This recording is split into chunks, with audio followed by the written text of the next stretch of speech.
Dentro do nosso programa de entrevistas da Implant News, comemorativo dos 10 anos, eu tenho o prazer de receber o professor Marco Antônio Bottino, que é professor titular da Unesp de São José dos Campos. Seja bem-vindo, professor. Prazer recebê-lo aqui. Muito obrigado. Para mim é uma honra estar aqui e prestigiar mais uma vez as atividades da Implant News, que nós vimos nascer e agora já está com 10 anos. Muito bem. Separamos algumas perguntas. O assunto que nós vamos abordar é prótese sobre implantes. Certo. Tema do seu profundo conhecimento. E nada melhor que a gente começar com uma pergunta que vem ligada aos implantes do início da implantodontia no Brasil principalmente, no mundo, mas é um problema mundial, que são as próteses sobre implantes colocadas, instaladas em implantes mal posicionados.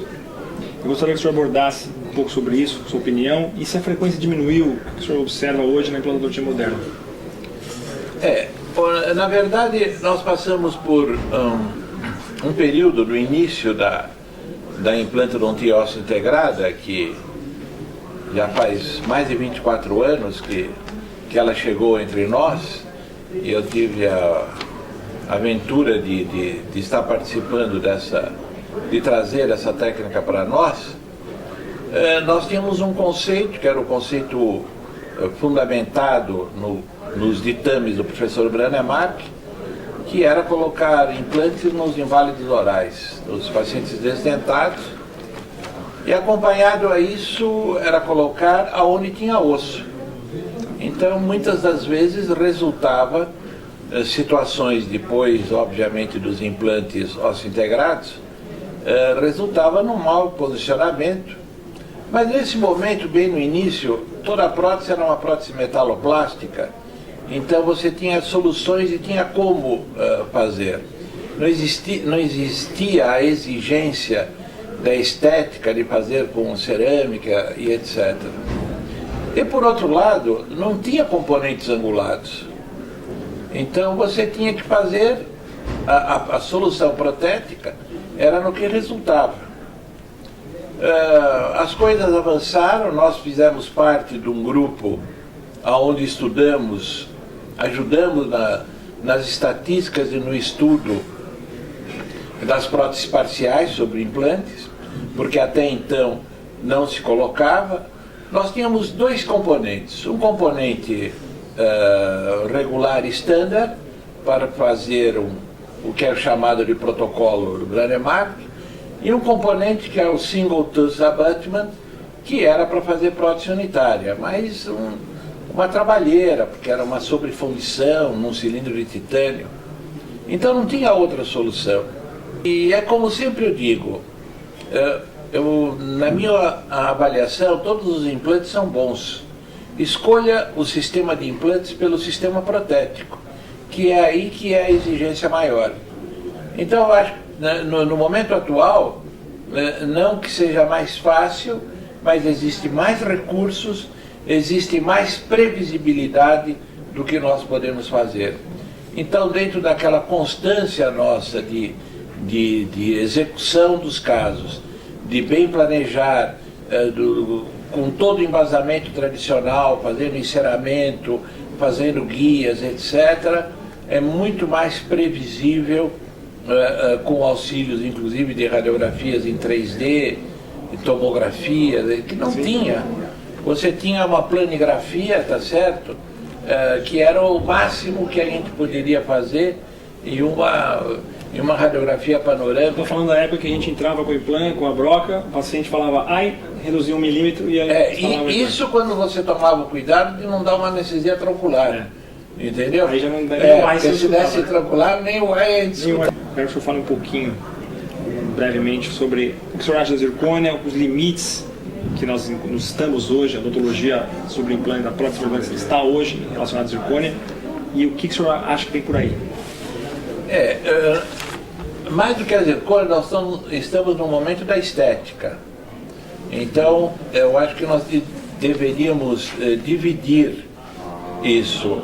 A zircônia é uma realidade, é um material de muito boa qualidade, é um material que pode substituir os metais, só que ele tem uma limitação, ele tem que ser trabalhado através de um sistema de CAD/CAM, um sistema tridimensional.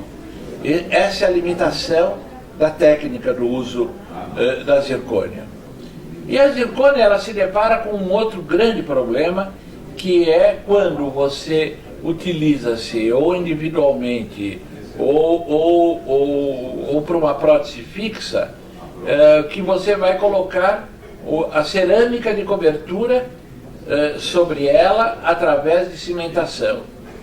Hoje a comunidade científica internacional está totalmente voltada em descobrir um sistema que possa cimentar as coroas de zircônia sobre os pilares de zircônia. A gente sabe que os cimentos mais convencionais de fosfato de zinco e ionômeros são bem aceitos, mas não tem a mesma propriedade que um cimento adesivo. Não, isso ele é um engano usar esses cimentos. Exatamente, eles são capazes de cimentar, mas são engano usá-los. Né? Não, eles não cimentam, não. Eles, nos testes, e toda a pesquisa mostra isso, nos testes de ciclagem mecânica ou de ciclagem térmica, se soltam as coroas.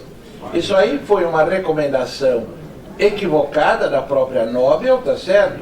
Sem um avanço, e que se espalhou e que, lamentavelmente, a gente vê muitos colegas de nomeada dizendo que pode cimentar com fosfato. Essa é uma informação importante que nós estamos recebendo aqui agora do senhor, sobre a condição de soltura, por exemplo, da cimentação da zircônia. Sim, mas é só buscar na literatura agentes de cimentação e vai ver que ele não tem nenhuma indicação. Porque é um engano, e as pessoas esquecem, que o fosfato de zinco, ele promove um imbricamento mecânico.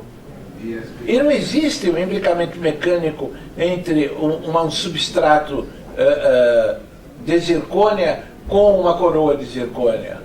Diferente, até porque recomenda-se espaçamento de 40 a 50 micrômetros, 60 micrômetros. Tem sistemas de CAD/CAM que dão até mais de 150 micrômetros de espaço.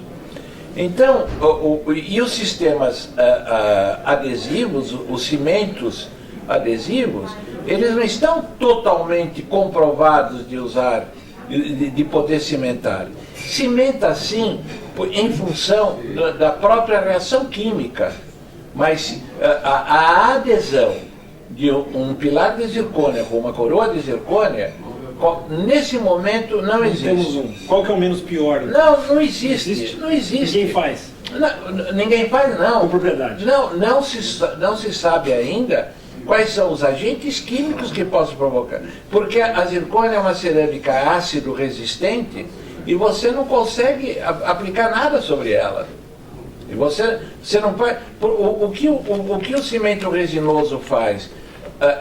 Você faz um ataque ácido, faz micro-retenções e aí forma um link numa camada de sílica da cerâmica com a sílica do cimento e acaba cimentando. Sim. Mas com a zircônia você não faz isso. Então, o nosso grupo de pesquisa em cerâmica, ele está muito avançado nesses estudos, como estão avançados alguns grupos no mundo aí que pesquisa essa união. É isso aí. Compartilhou sua opinião, agradeço. Foi até mais do que um depoimento isso aqui, né? Foi um depoimento mesmo, foi muito bom. Eu tenho imenso prazer e eu fiquei lisonjeado e homenageado mesmo por ter sido lembrado o meu nome no meio de tantos profissionais que fazem a prótese para fazer esse trabalho. E para mim obrigado. É um privilégio poder também estar entrevistando o senhor aqui. Para mim é um prazer. Eu agradeço a sua participação aqui na nossa entrevista comemorativa dos 10 anos da Implant News. Muito obrigado pela atenção.